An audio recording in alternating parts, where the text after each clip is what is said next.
Halo semua, kembali lagi sama aku Mute. Kali ini aku mau ngajak kalian semua keliling taman mini yang baru aja selesai direnovasi. Wow, ternyata ada banyak perubahan nih di sini. Salah satunya sekarang taman mini punya tempat parkir. Jadi bagi kita yang datang bawa kendaraan, kita wajib parkir dulu nih di sini. Eits, tenang aja, parkirnya ini gratis loh, sudah include sama tiket masuk kendaraan. Jadi sekarang konsepnya tuh karena mereka menyediakan ruang terbuka hijau yang bebas polusi, kita nggak boleh keliling-keliling pakai kendaraan lagi, jadi kita wajib parkir. Tapi kalau kalian bawa sepeda listrik, sepeda biasa, atau motor listrik masih boleh dipakai untuk keliling-keliling ya. Nah, terus bagi yang nggak punya, kita kelilingnya pakai apa? Nah, tenang aja. Mereka menyediakan fasilitas kereta terbuka keliling, serta bis keliling juga. Jadi kita tinggal naik aja. Tapi naiknya tetap harus di halte ya, nggak bisa di sembarang tempat. Untuk kereta keliling dan bis keliling, ternyata di sini menggunakan tenaga listrik. Jadi aman banget nih, nggak bakal ada polusi. Terus harganya berapa kalau naik kereta keliling dan bis keliling?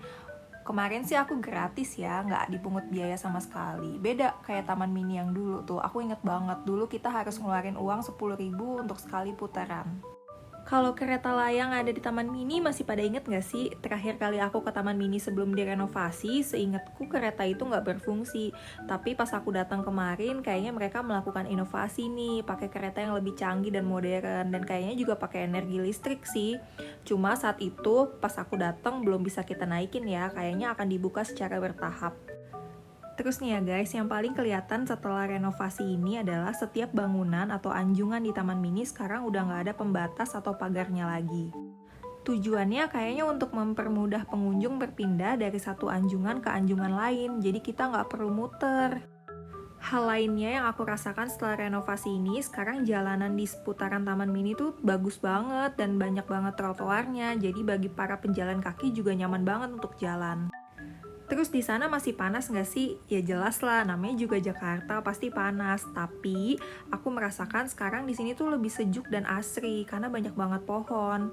Setauku sekarang taman mini tuh terdiri dari 70% ruang terbuka hijau dan 30%-nya lagi bangunan.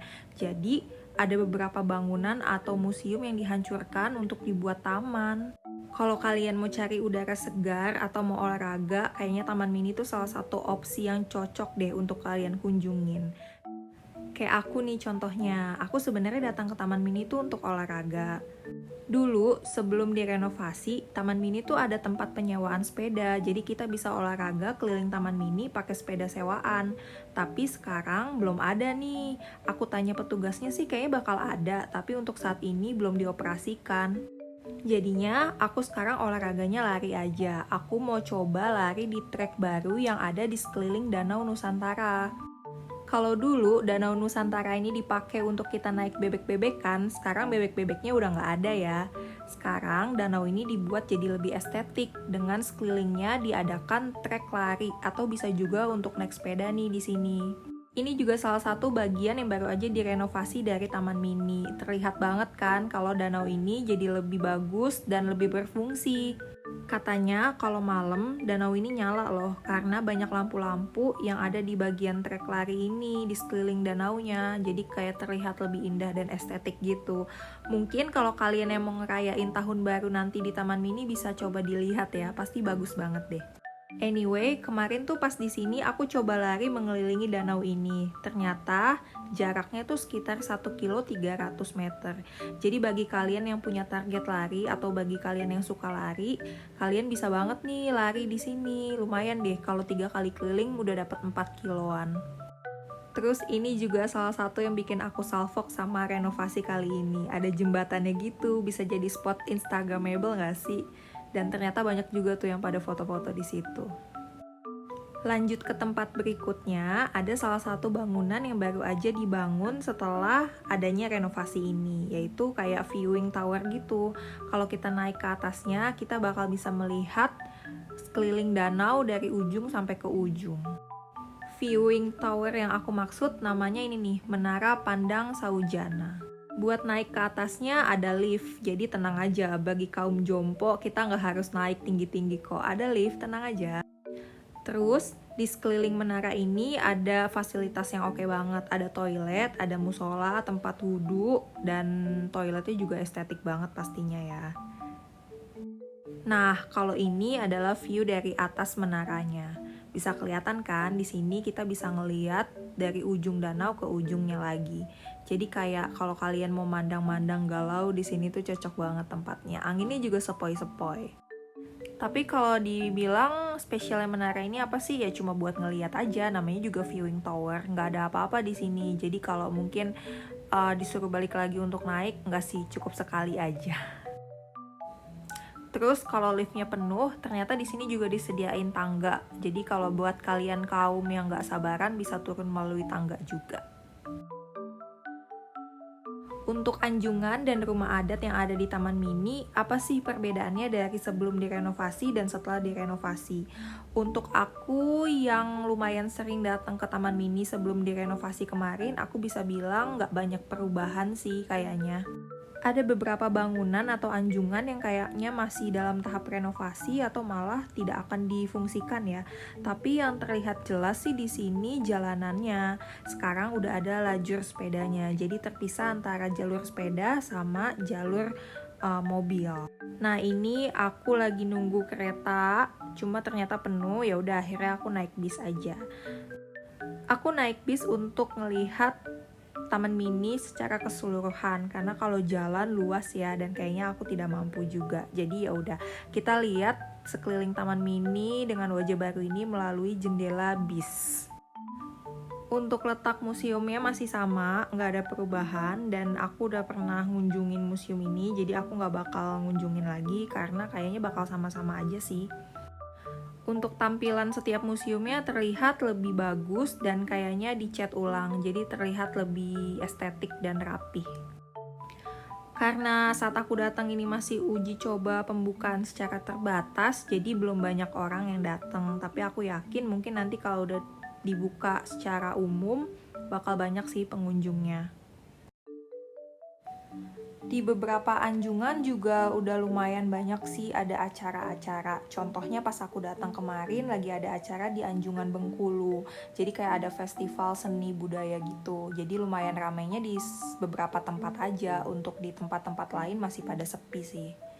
Nah, ini adalah salah satu museum favorit aku nih tuh. Ada kayak benteng-bentengnya gitu. Dulu tuh ini jelek banget, kayak bangunannya catnya lumayan rontok gitu, tapi sekarang ternyata udah dicat ulang. Nah, ini Taman Legenda. Biasanya di sini rame nih, ada anak kecil. Cuma mungkin karena ini masih uji coba terbatas, jadi masih sepi ya. Yang terasa perbedaan jelas ini nih, rumah ibadah ini. Dulu tuh bentengnya tinggi-tinggi banget, tapi ternyata sekarang udah lumayan terbuka dan dekat dengan jalan. Nah, ini aku udah selesai keliling-keliling naik bisnya. Jadi aku berhenti di halte yang dekat dengan tempat tadi aku parkir. Terlihat jelas di sini taman-taman itu dibuat dengan kotak-kotak untuk kita duduk ya. Jadi kalau kalian mau santai-santai di bawah pohon, di sini juga bisa banget nih. Setelah naik bis, aku mutusin untuk jalan kaki menuju Keongmas karena aku sadar kayaknya aku belum sempat ke Keongmas deh, mau lihat perubahannya walaupun kayaknya nggak bakal masuk ke dalam. Dan ini dia Keongmasnya. Perbedaan yang aku lihat sih kayaknya dari bentuknya sama, cuma untuk catnya dia dicat ulang dan lebih rapi, lebih bersih. Terus sekarang di depan Keongmas tuh ada taman yang bisa kita gunain untuk aktivitas seperti olahraga. Terus kayak ada anak kecil main skateboard dan basket duduk-duduk di situ. Jadi kayak lebih nyaman aja sih untuk dipakai fasilitas publik. Nah, ini di depan Keongmas aku jalan menuju Tugu Monas. Sepanjang jalan aku nemuin taman lagi yang dibentuk kotak-kotak gitu. Jadi kita bisa sambil duduk-duduk, kalau mau santai di sini juga bisa banget. Di sini tuh fasilitasnya masih rapi dan bersih banget ya. Semoga akan terus seperti ini. Dan ini aku menemukan kucing. Hai. Annyeong. Annyeong. Salah satu yang bikin salfok adalah ini, petunjuk arahnya juga terlihat sangat estetik ya. Jadi kayak mudah dibaca dan sangat bermanfaat sekali untuk menentukan arah dan tujuan. Seperti yang tadi aku bilang di awal, tuh lihat nggak boleh ada mobil lewat, motor lewat, atau orang yang pipis di sekitar area ini. Jadi benar-benar kayak dibuat eco-friendly ya.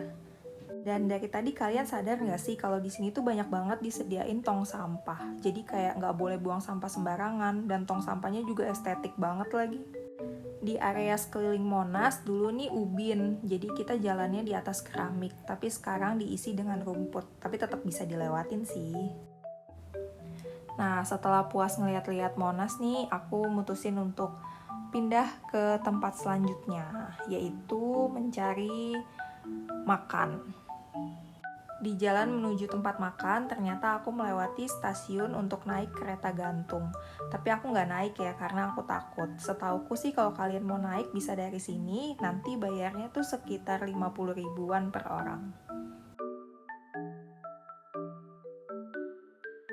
Setelah capek keliling-keliling, akhirnya waktunya makan tiba juga nih. Aku makan di area kuliner Nusantara yang letaknya ada di sebelah Museum Keprajuritan yang tadi ada bentengnya itu. Jujur, menemukan tempat makan di area Taman Mini ini masih susah-susah gampang ya, karena belum banyak ada restoran cepat saji yang tersebar di sekeliling area Taman Mini. Dulu seingat aku ada kayak semacam CFC atau restoran cepat saji lainnya yang bisa kita temui dengan mudah.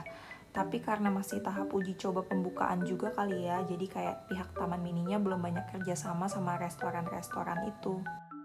Nah, kalau di area kuliner Nusantara ini ada banyak macam makanan yang bisa kalian pilih, mulai dari soto, ayam bakar, ayam geprek, dimsum, es krim, es cendol, pokoknya banyak deh.